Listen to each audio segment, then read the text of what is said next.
నేను నమ్మింది ఏంటనంటే 175 స్థానాల్లో 82% పోలింగ్ అయిందనంటే వ్యతిరేకతతో పోలింగ్ అవ్వాలి లేదా హంగ్ అయినా రావాలి.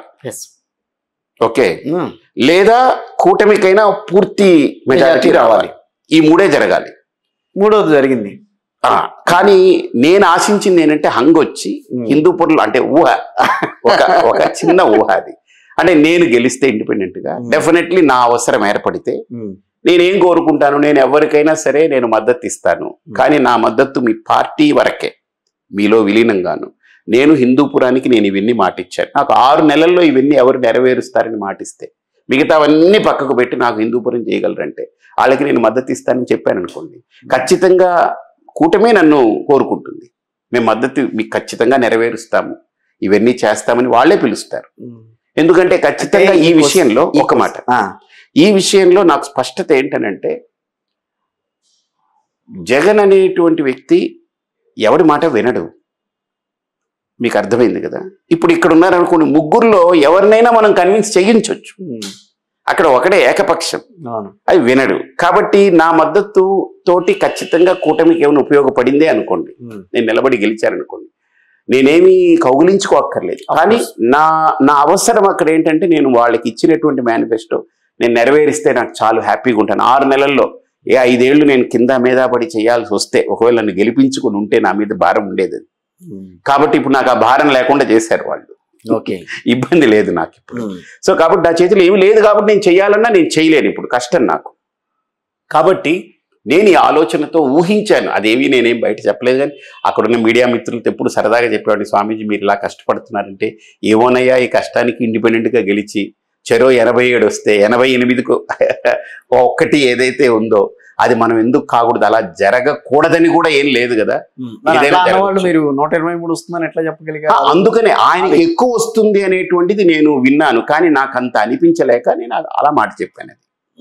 నేనేం అంత ఎక్స్పెక్ట్ చేయలేదు, ఎందుకంటే అంత వస్తుంది అనేటువంటిది నేను ఆశించలేదు. ఆయన ఫలితాలు వచ్చిన తర్వాత ఏం ఫీల్ అయ్యారు? ఫస్ట్ నేనేం ఫీల్ అవ్వలేదు. జనరల్లీ వాళ్ళు గెలిచారు, ఈయన ఓడాడు, ఈయన ఫీల్ అవ్వాలి రాందానికి.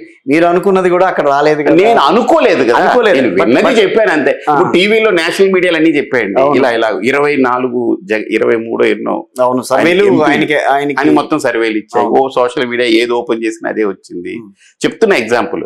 వాళ్ళందరూ అనుకుంది, నేను ఎందుకు అనుకోవడం, ఆయనకి ముందు అనుకోవాలి, ఆయన అనుకోవాలి, నాకు ఎందుకు 11 వచ్చి ఆగిపోయింది. సరే, ఫైనల్ గా రాజకీయ పరిపక్వత సాధించగలిగారని అనుకుంటున్నారా మీరు? రాజకీయాల్లో పరిపక్వత అంటే ఏంటండి, ఏది జరిగినా మనం స్థిరంగా యాక్సెప్ట్ చేసి నిలబడగలగడం. మళ్ళీ మన సమయం వచ్చినప్పుడు, మనకు సందర్భం వచ్చినప్పుడు ఖచ్చితంగా మనం దాన్ని అందిపుచ్చుకోవడం, ఇది రాజకీయ పరిపక్వత. అంతేగాని రాలేదని కుంగిపోవడమో లేదా వచ్చిందని పొంగిపోవడమో, ఈ రెండు ఏది నేర్పుతుంది? రాజకీయం నేర్పదు. నాకు ప్రత్యేకంగా రాజకీయ నాయకులకైతే రాజకీయాల్లో పడి లేచి నేర్చుకోవచ్చు. వాళ్ళల్లో కూడా చాలా మంది ఆ మెచ్యూరిటీ, ఆ స్థిత ప్రజ్ఞత ఉన్న వాళ్ళు ఉన్నారు. పోగానే కుంగిపోకుండా, వచ్చిందని పొంగిపోకుండా తటస్థంగా ఉండి నిలబడే వ్యక్తులు చాలా మంది ఉన్నారు. నాకు నా వేదాంతం నేర్పింది. నాకు ఆ స్థిత ప్రజ్ఞత, ఆ స్థిరత్వం అనేది నాకు నేర్పింది. నేను ముందుగానే చెప్పేశాను మా వాళ్ళకి, మనం గెలుస్తామనే భ్రమలు పెట్టుకోకండి. ఎప్పుడైతే 40 కోట్లు వీళ్ళు 40 కోట్లు వాళ్ళు పట్టుకొచ్చి పంచారో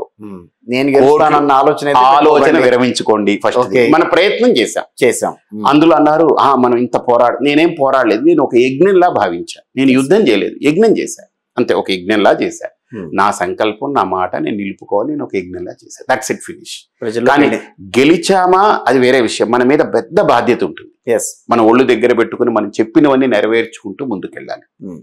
గెలవలేదా మనం ఏం చేయగలమో చేస్తాం, చూస్తాం అంతే తప్ప మన చేతుల్లో ఏమీ ఉండదు అప్పుడు. ఓకే, కాబట్టి గెలిచిన వాళ్ళు ఖచ్చితంగా ఆలోచన అయితే పుట్టింది. ఇప్పుడు ఇవి చెయ్యాలి, ఇవి చేస్తేనే మంచిది అనేటువంటి ఆలోచన పుట్టింది.